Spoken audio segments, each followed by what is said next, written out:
Bonsoir, heureux de vous retrouver pour ce nouveau 7-8 Éco. 7-8 Éco dédié ce soir à l'agriculture. Les Yvelines, c'est le plus grand département agricole de l'Île-de-France-Ouest. C'est aussi le deuxième département en superficie derrière la Seine-et-Marne. Vous voulez en savoir plus? Voici le sommaire.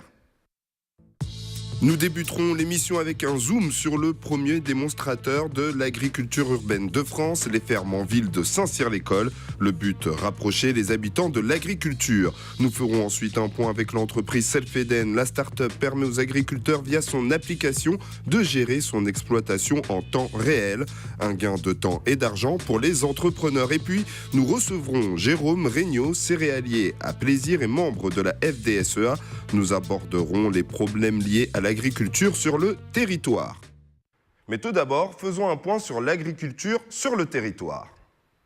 L'agriculture représente 14% du territoire, soit plus de 1035 hectares cultivés, avec plus de 17 exploitations agricoles. C'est un territoire propice à la culture grâce à un sol limono-argileux, un climat clément et des précipitations favorables. La grande majorité des agriculteurs du territoire cultivent des céréales et oléoprotéagineux.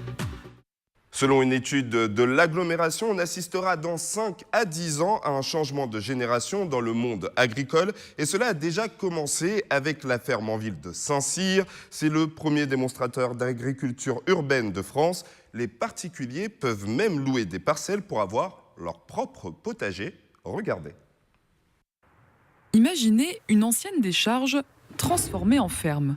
C'est le pari un peu fou mais réussi de l'association Le Vivant et la Ville. En 2014, elle a créé le premier démonstrateur d'agriculture urbaine de France. C'est un démonstrateur parce que ça a pour vocation d'être dupliqué sur d'autres sites délaissés. La particularité, c'est que tout est hors sol, par la nature même des sols qui sont pollués ou contraints. Toutes les technologies agricoles sont développées au-dessus du sol. Là, vous vous situez dans la zone de production et on produit des fraises, des framboises, des tomates cerises qu'on vend ensuite en circuit court. Et c'est l'intérêt de faire des fermes en ville, c'est de pouvoir alimenter l'ensemble des populations qui vivent aujourd'hui la plupart du temps en ville. Une ancienne friche de près de 4 hectares devenue un jardin d'Éden. L'hiver, les équipes préparent les beaux jours. Ils viennent d'aménager la culture des fraises. Ce filet, il vient protéger des insectes, vient protéger du vent, il a pas mal de fonctions thermiques. Mais on a décidé de réinstaller, c'est la première fois qu'on le fait cette année, un tunnel plastique dessous pour gagner en précocité et pour commencer plus tôt dans la saison. Avantage du hors-sol, l'eau qui n'est pas absorbée par les plantes est récupérée pour être réinjectée.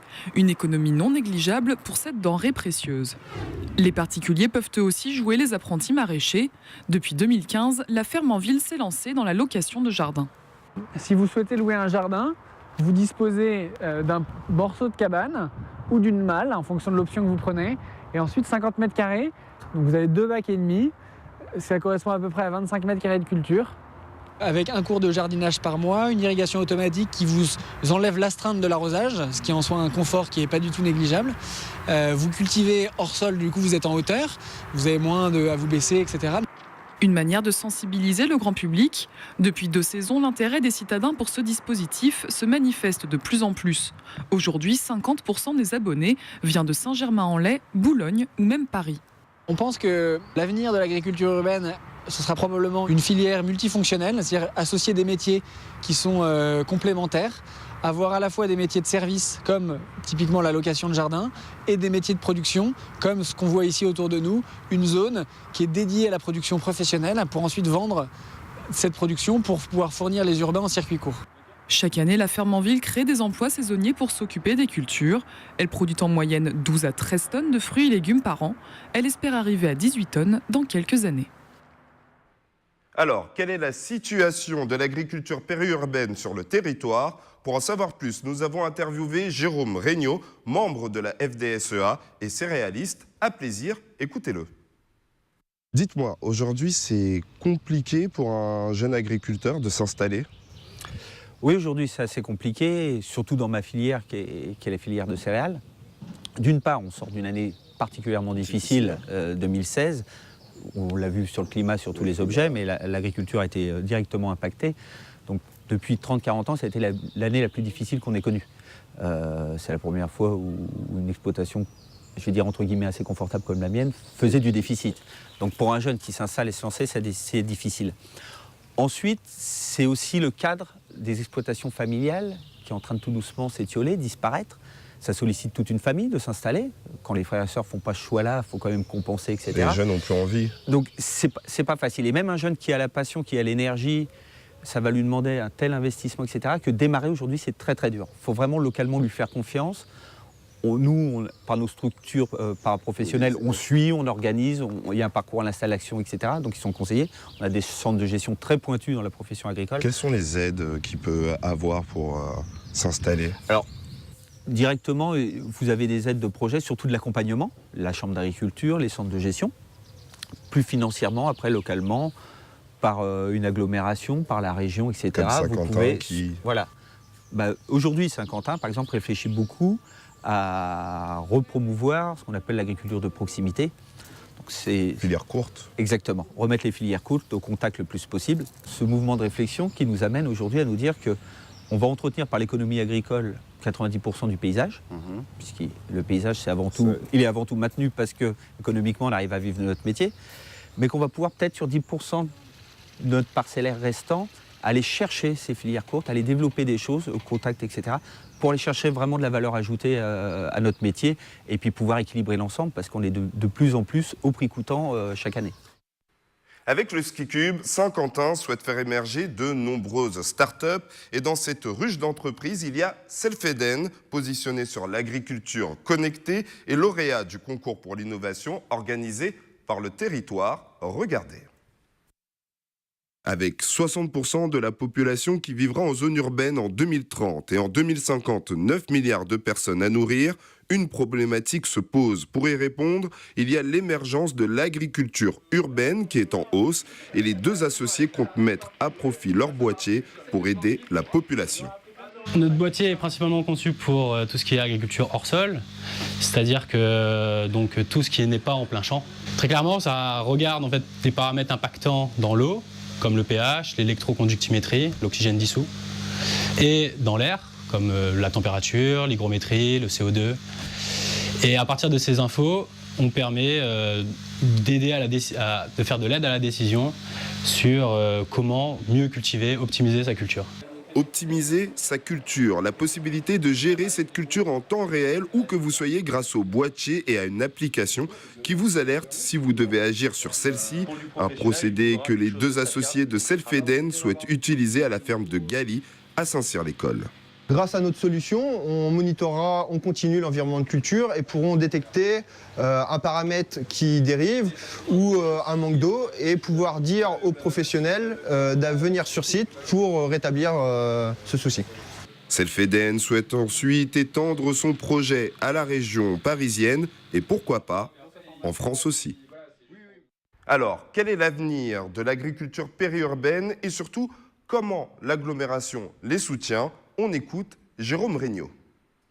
Quels sont vos échanges et liens avec l'agglomération? Est-ce que vos produits sont réutilisés dans les cantines de la ville, etc. Dites-moi. Non, parce que moi, étant en céréales, tout ça part sur le marché commun. Il y a une sensibilité, bien sûr, à maintenir ces agriculteurs qui sont... D'accord, il y a un suivi, ils sont là. Qui sont arrivés, oui. Par exemple, sur une commune comme Plaisir, nous devons être encore 3 céréaliers, plus quelques spécialisés. Mais en céréaliers qui font effectivement leur travail, je suis le dernier. Et les autres sous-traitent leur travail. Donc si vous voulez, je pense qu'il y a eu cette prise de conscience. Saint-Quentin et la commune de Plaisir ont vraiment cette sensibilité de dire qu'il faut maintenir leur agriculteur en cherchant des solutions, etc. Parce que c'est notre histoire aussi, c'est l'histoire du territoire. Oui. Une commune comme Plaisir va arriver à 35 000 habitants, mais la plus grande partie de son territoire est agricole et forestier. Ouais. Donc c'est comme une réalité, je pense que c'est un confort, c'est un paysage pour chacun, donc c'est d'importance. Puis quelque part, même si on a tous un avis sur l'agriculture, j'aime espérer encore que les gens aiment encore leurs agriculteurs au pied de chez eux, aiment les connaître. C'est plus agréable plutôt que d'avoir un industriel à ses pieds, d'avoir quelqu'un qui est là pour rendre un service, pour discuter, avoir du temps passé, etc. Puisque c'est un tout dans la mentalité du métier. Ouais. Aujourd'hui, un agriculteur céréalier gagne environ combien? Est-ce que c'est encore rentable? Alors, la moyenne 2016 en France est passée sous les 350 € mensuels. D'accord. Moi, pour être honnête, en 2016, j'ai fait du négatif. C'est-à-dire que j'ai pu, en ayant la chance d'avoir une structure assez solide, de tenir un peu de foncier, d'être propriétaire encore de mon matériel, etc., aller à la trésorerie voir mon banquier. On a la chance aussi souvent d'être dans le milieu mutualiste en agriculture, en leur expliquant qu'il me fallait 3 ans pour me refaire en trésorerie. Donc ça s'est pas mal passé, on est reparti comme ça sur un court terme. Mais globalement, aujourd'hui, vous avez un prix mondial d'une tonne de blé qui se promène entre 160 et 170 euros. D'accord. Vous enlevez 20 euros avant que ce soit payé à l'agriculteur. Et nos coûts de revient se promènent entre 125 et 130 euros de l'hectare aujourd'hui. D'accord, Donc compliqué. très rapidement, les deux se rapprochent, vous comprenez un petit peu la fourchette. Logique. Je vous remercie. Merci à moi. Merci à vous. Et tout de suite, on passe à l'agenda.